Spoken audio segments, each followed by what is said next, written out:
It's on like Donkey Kong. We got an opponent. Here we go. Onerous Pelican, live and in effect. So if you don't know why I'm playing on chesskid.com, you can watch my first live session video. Unfortunately, once my rating hit 1300, the only opponent I could get was this bot named Mad Max, who you already saw me play. So I made up a fake account, or a new account, to get some human opponents. And hopefully these games will be more instructive because the people I'm going to be playing will be closer to your skill level. So for those of you interested, which is probably none of you, Black opened up with the Sicilian and I played the Alapin variation, which is C3, also known as the anti-Sicilian, because it kind of takes the game in a different direction than a Sicilian player is usually looking to take it. So I like it because I don't want to have to memorize all the variations of the Sicilian, so I just keep it real simple. Alright, so, one of those opening principles, develop. So I got to get my knights are in the game, I got to get my bishops in the game. So now I got to figure out what square do I want to put my bishops on, and which bishop do I want to develop first. I'm going to put my light squared bishop on c4. Yeah, I feel good about that because after Black plays g6, this is called a fianchetto position formation, where the bishop's here and the pawns are in this little triangle and the king castle's behind it. That's a very solid setup. And so if I put my bishop on d3, this diagonal is already kind of blunted by these two pawns. So I'm hoping that on c4 my bishop will be a little bit more active. Alright, now I could castle, or I could bring my dark squared bishop into the game. I'm going to castle. Well, maybe not. Yeah, I'm going to castle. So for 809, this guy is playing exceptionally well. Honestly, I was kind of hoping for a weaker opponent. Okay, okie doke. So no immediate threats. I could develop my rook. I could develop my dark squared bishop. I kind of want to move my bishop to maybe e3. I don't want his knight to jump in here, though. I'm going to develop my rook. You know what? I wonder if he's setting me up like for a pin here. Pin here and then try to snatch this pawn. All right, let's just play bishop e3. A more traditional order of development. So check it out, guys. All my moves so far have been developing my powerful pieces, my bishops and my knights first, and everything I've been doing, I've been playing for the center. And Black has too. His knights are targeting the center, and this bishop, is targeting the center. So my plan is obviously to probably bring my a rook to c1, because this file right here is open. It's got these three pieces on it, but if they move out of the way, it's a totally open file. So I would love to control this file. I would love to be, I would love to say, what happens on this, who goes on this file, who doesn't. Okay, this is kind of interesting. I could push this pawn up, because by playing a5, he takes away a square from his knight. So if I play d5 and then he plays knight b4 and then I play a3, his only safe move would be knight a6, which is in no man's land.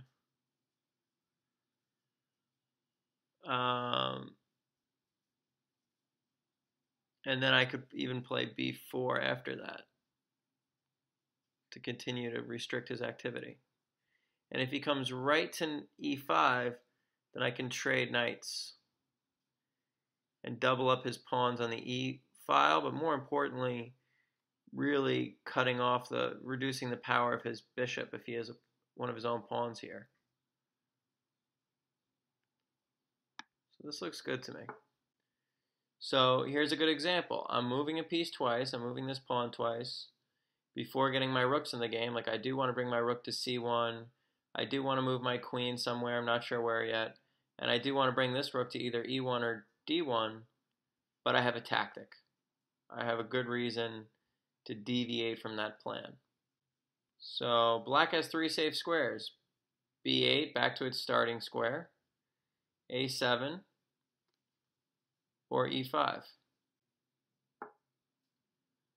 All right, now I'm going to follow through with my plan. So relocating to e5, which would normally be a great square for black.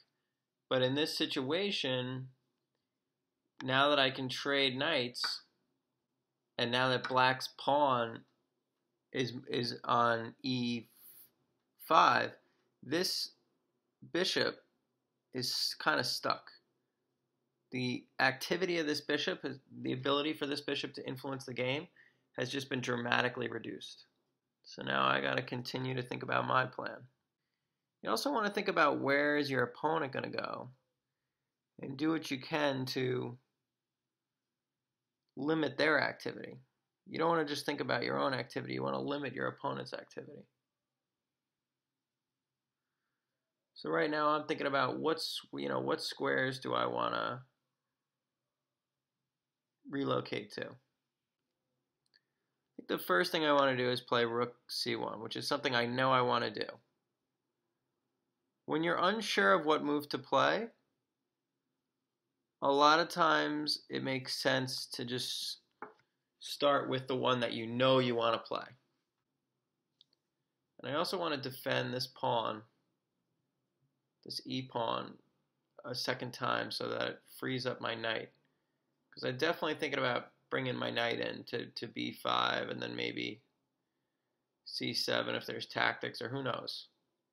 But in order to free up this knight, I think I'm going to probably wind up playing f3. Back up this pawn. So I think the more I think about it, I think my overall game plan is to play for the queen side. Try to get an attack going on the queen side. Generally speaking, you want to attack in the direction of your pawn chain. So my pawn chain is pointing towards the queen side. So that's where it makes the most sense for me to attack. And also, black is kind of jammed up on the king side. Like, doesn't have a lot of activity or mobility. So it's kind of, in a way, it's a race. It's like who can develop quicker. Part of me wants to just play a5, a4. I'm also looking at queen b3 and attacking this pawn. It's kind of a poison pawn, though, because the rook can hit my queen and then grab my b pawn in return. I'm going to play a4 first. So I'm basically restricting my opponent's activity. I'm making it that much harder to play b5. I'm preventing black from playing a4, which would kind of lock in my queen a little bit. I wouldn't be able to come to b3 comfortably. They could hit me on a4 and I'd have to move right away. So it's just giving me a safer square. So I think I want to play like queen b3, and then at some point I think I want to play rook fd1. Okay, interesting. I don't really want to trade those pieces. That's for sure. I would love to just sneak it off to c5, but then the queen can attack it and I can't defend. If I move it out of the way, they'll get my light squared bishop. I have no way to stop that. Ugh, I was so close. Maybe a4 was a little too slow. Maybe I should have gone with something else. I could also just play bishop d2, which maintains my plan of targeting the queen side. just so you realize, black's plan right now is to play f5 and try to break up this pawn chain and give him more mobility on the king side. I'm going to play bishop g5 because I'm pretty sure, I think it helps me.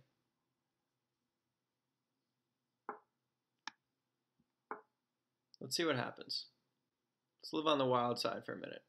If he plays g5, he's really, exposing his king side, like his king.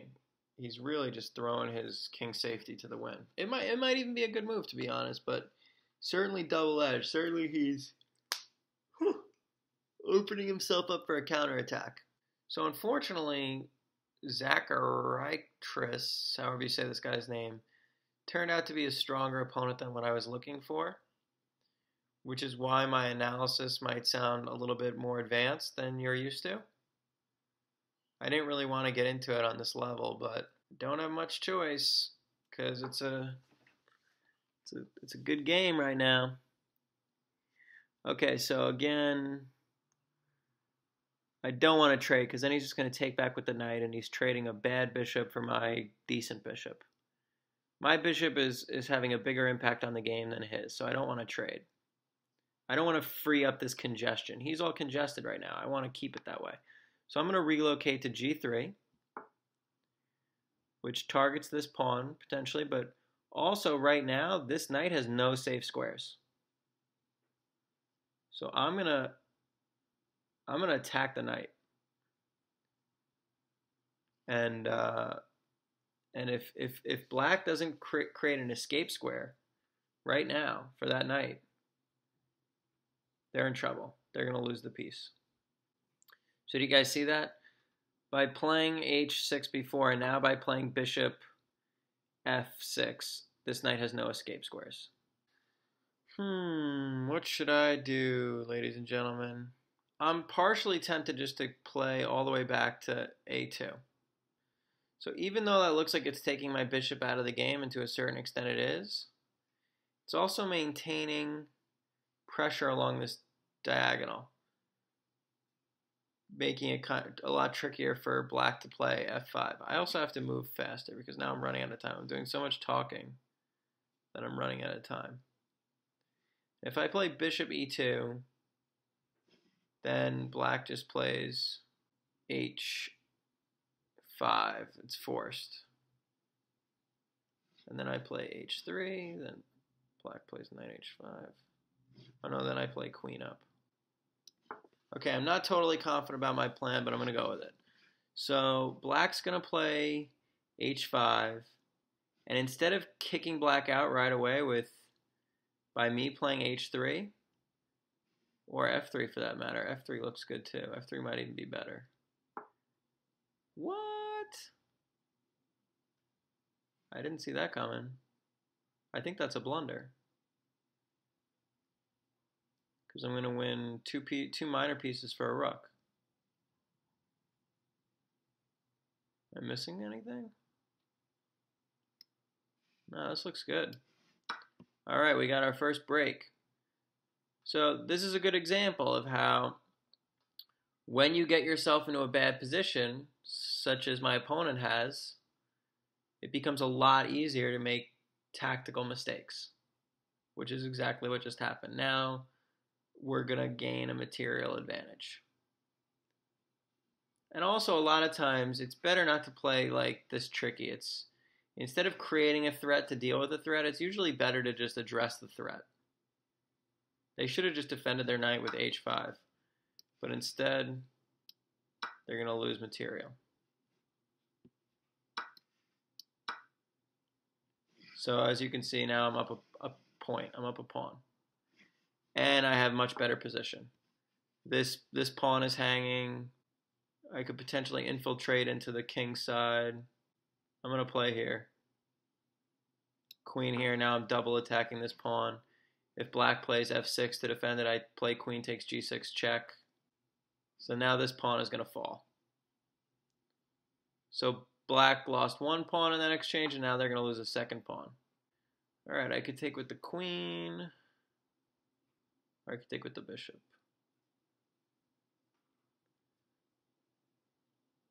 I'm going to play a tricky move. I'm almost positive it works. Does it work? Yeah, I think this is the best move. So you might think it's a fork, but you would be wrong. Well, it is a fork. F6 is definitely a fork. It's definitely a threat. But then I'm going to play bishop d4, maintaining the pin against this pawn. So now we have momentum. We've got a lot going for us right now. And I'd really love to maintain the coordination. Oh, no. Oh, no. It doesn't work anymore. Oh, damn it.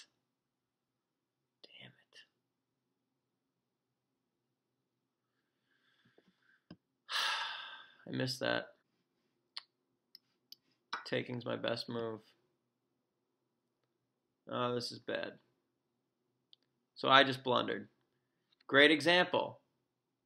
I just didn't take my own advice, which was play simple. Don't go crazy trying to create all fancy threats like when you're facing a threat.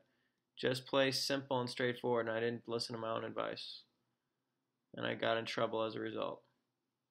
Now I got to get this rook in the game. Quickly. I got to put pressure on. All right. I'm looking to play. I played rook f1 to protect my f2 pawn because I'm worried about queen f6.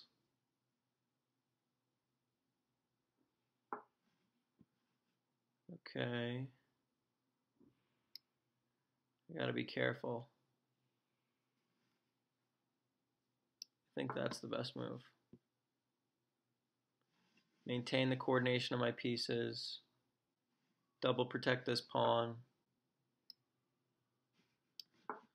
Okay, I just gotta start playing some chess, baby.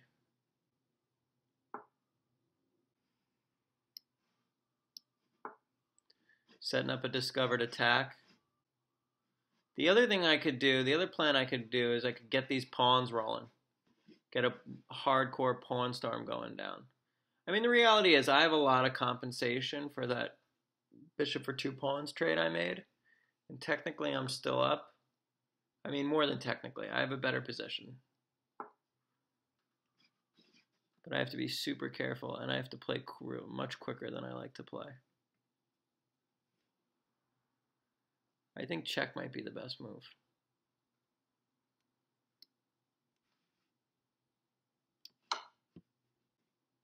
And if black plays queen f6, I'm going to play e5. So now I'm going to transition. I want to have basically 2 plans in motion simultaneously.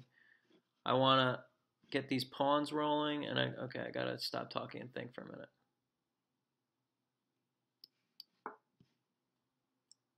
I really want to get these pawns rolling. These pawns are my best friends right now.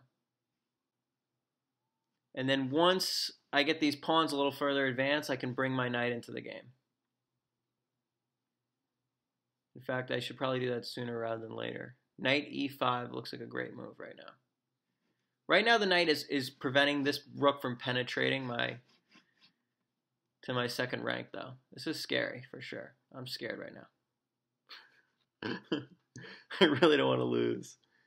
And I want to be able to use this video without being embarrassed. Okay, push. Definitely don't want to trade. If I trade, we trade rooks, and that's not good for me at all. I have serious pressure against my opponent right now. I think f6 is the next move. f6 and then e6. Leave my knight where it is for now.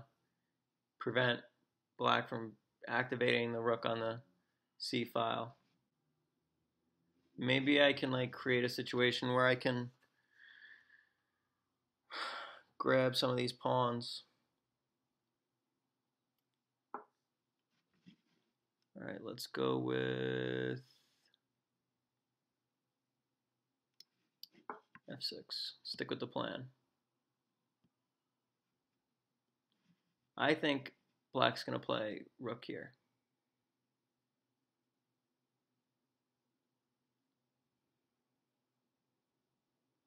Now this pawn is just actually like begging to be captured.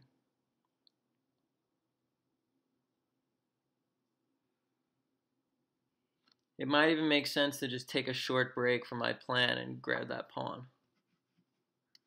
Maybe not. Maybe just forge on here.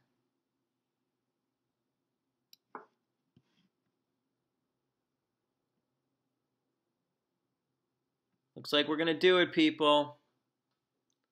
Looks like we're going to do it. Feeling good about my chances. We got a nasty fork right here. No tricks. I love it.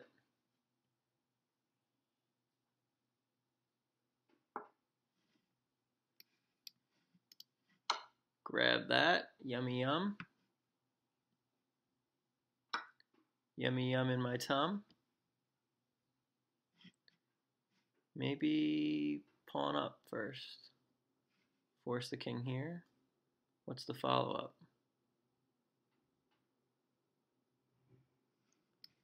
I'm going to do it. I'm going to do it. I'm going to bring the knight over. So this queen, I've turned this queen into a glorified babysitter.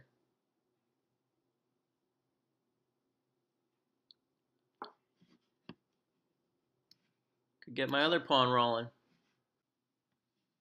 This is a crazy setup.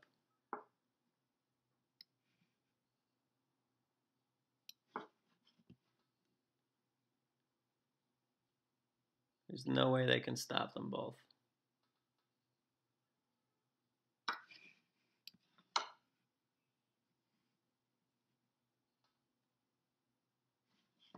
I almost like playing knight check first. Yeah.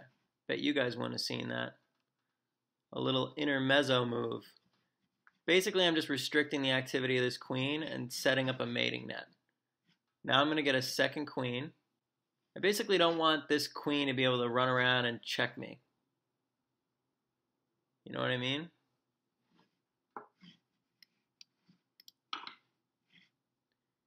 Look at that double queen. Oh my goodness. Oh my goodness. I bet you there's a million checkmates. I just don't see any of them. Oh, I gotta move fast. Check.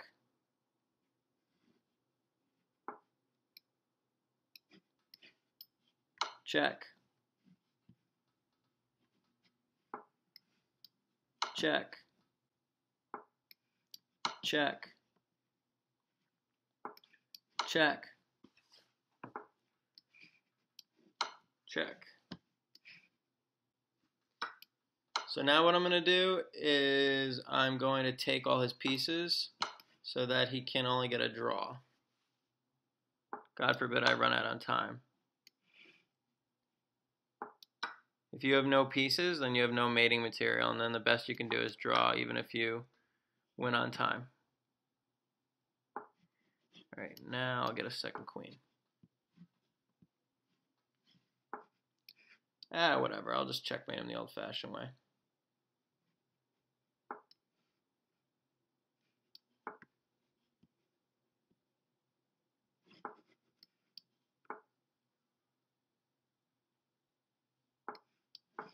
Hopefully you guys remember this from class. As you can see, I've left him an escape square. And now for the bear hug. Boom! Onerous pelican coming at you. That was intense. That was way more intense than I wanted it to be. So this is their first big mistake, I think, A5. It's kind of hard to see why it's a mistake, though. So by forcing the knight to e5 and then trading, I have a positional advantage. And then it was all about just maintaining better placement of my pieces. And then he blundered. Here, this is a blunder. Here he needs to play h5. And then I'm not going to take the knight. I'm probably going to kick it out with h3 or f3, and then he's going to retreat to h6. But instead, he tries to create a threat against my rook, and it doesn't work. It just leads to a tactical mistake. And now here, this was my blunder. I should have just taken with the queen. And then after the pawn hits me, I could just retreat to d4. That's what I should have done. Instead, I tried to get fancy and maintain a pin. And then he has this move, which ordinarily wouldn't work because I could just play en passant. D takes e6. And this pawn disappears. But then the queen chops my bishop. So the best thing I could do is get 2 pawns for the piece. And then I was worried. I was like, oh no, I just blundered. But the reality is, like, I have a much better position. Definitely. All right, so this I think is a wasted move on his part. I thought he was going to play like queen f6 maybe to try to get some counterplay against my king and maybe try to force a queen trade. So here, he's misunderstanding what to do in this position, really. He needs to, I'm not sure what he needs to do, but certainly not h4. But I know exactly what I want to do. I want to continue to put pressure on his king, which is exposed, and I want to get these 3 pawns rolling. And so here is another mistake. g5 is a mistake because g5 right now is preventing me from playing f5. I don't want to trade pawns. You know, I'd like to keep these pawns connected.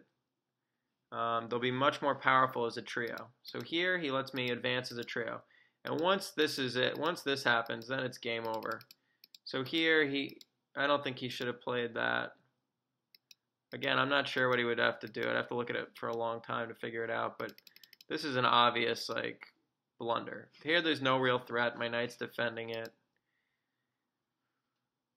Yeah, he needs to be thinking something different. I'm not sure what. He's in big trouble, though.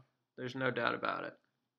Maybe even queen c5 and then play rook c4.